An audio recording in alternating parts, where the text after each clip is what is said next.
Welcome to a little segment I like to call Bumps and Bends. Hey guys, welcome to Zandvoort National.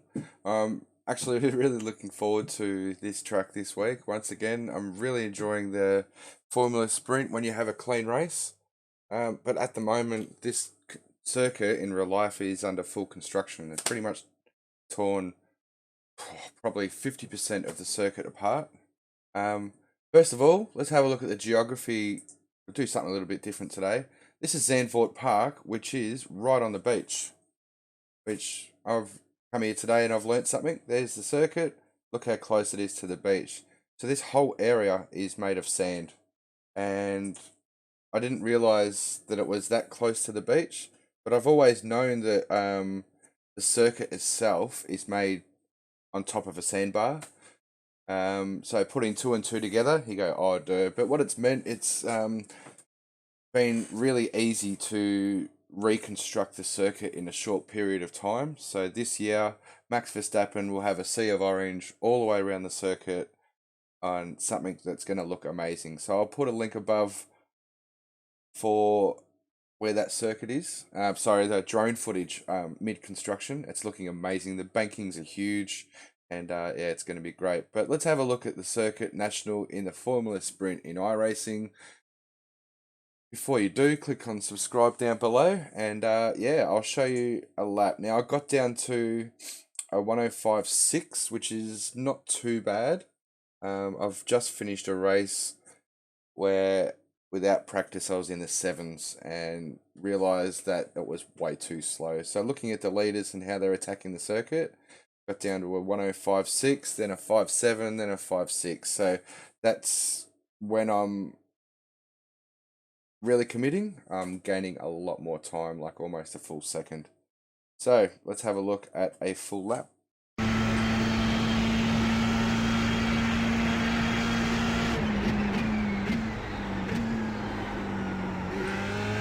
You really got to commit with your throttle control. Try and get that rear gripped up as early as possible, carry as much speed as possible, throw the car in, and really try and get a smooth exit. Now this is a lot different to the standard circuit, where you cut hard right here, and the gradient and the curving within the circuit is really aggressive on the car's traction. But now we go back to normal, got the chicane. Really got to try and get an early throttle out here, and then just throw the car into this corner. Aim for the ripple strip. There's plenty of room. Get as much speed as possible.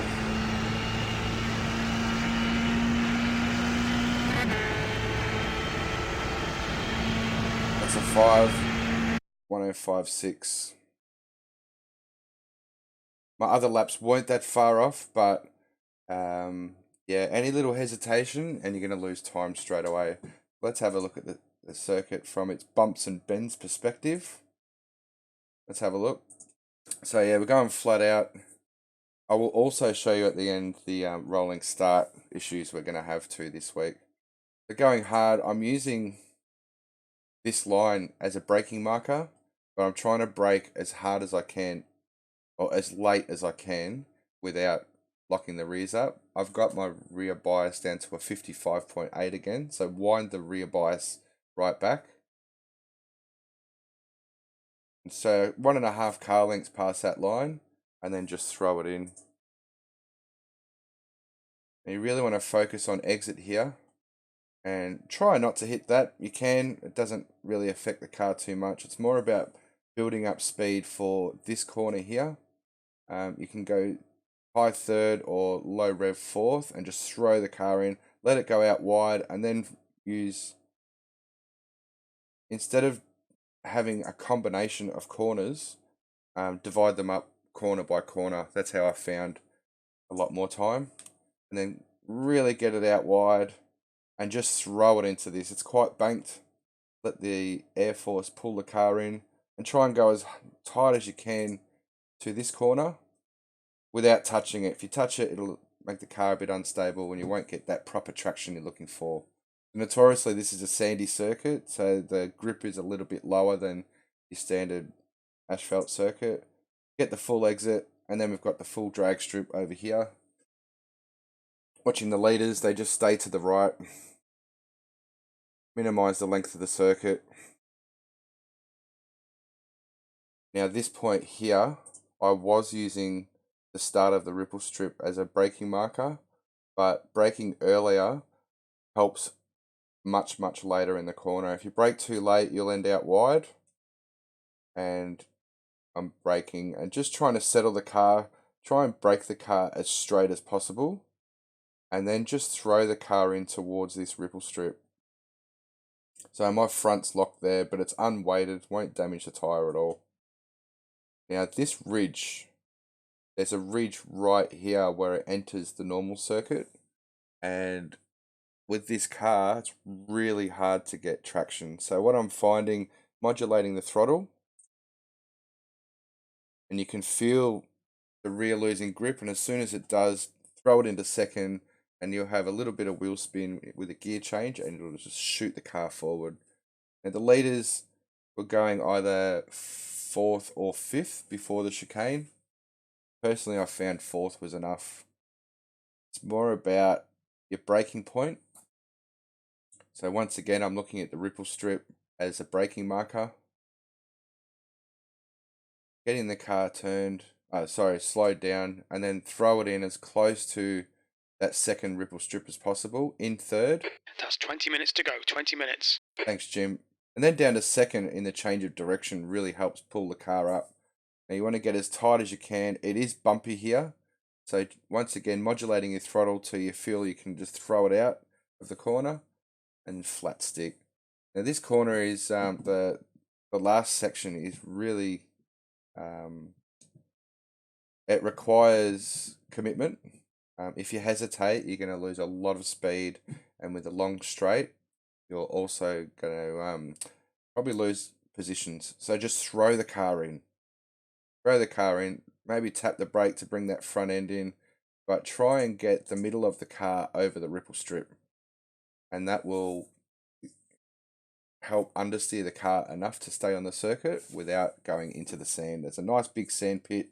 If you like, bring your bucket and shovel, because you can build a huge sandcastle. But I'd prefer not. Stay on the circuit, maintain that speed. Bring it in tight, and you'll see that delta. It'll tell you pretty quick whether you've done well in that last section or not. And then just try not to hit the limiter. Stretch the gears out as much as possible. That's a 5/8. So what I want to do as well is show you what the leader did in my previous race. Played a few games, massive concertina effect, and yeah, we ended up all smashing into each other mid-pack. So he stayed with the safety car, and then he's just done this. Off you go, buddy, see you later.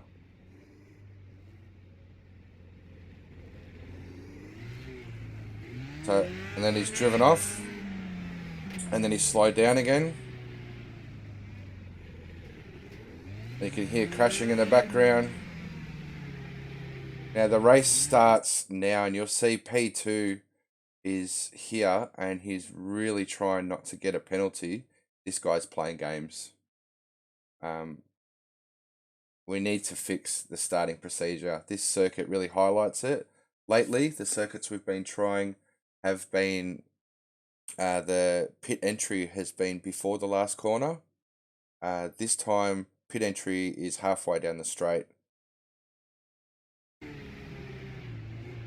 So it's off, and now he's gone. And then what he's done, he's cut right in front of the leader. Oh, sorry, the second place. And yeah, so personally I find it a bit dirty, but these are the games we expect. And if you don't qualify pole, unfortunately, you're going to fall into those issues that I had. So he's cut in front of him, and then into turn one, went full defensive. But in the race, he did a 1:05.5. So I'm happy to be relatively close to that guy who's got over 4,000 I rating. Yeah. Well, thanks for watching, guys. I hope it helped. Give us a thumbs up if you liked it, down if you didn't. Make sure you subscribe and come check me out on Twitch, and I'll see you next time. Bye.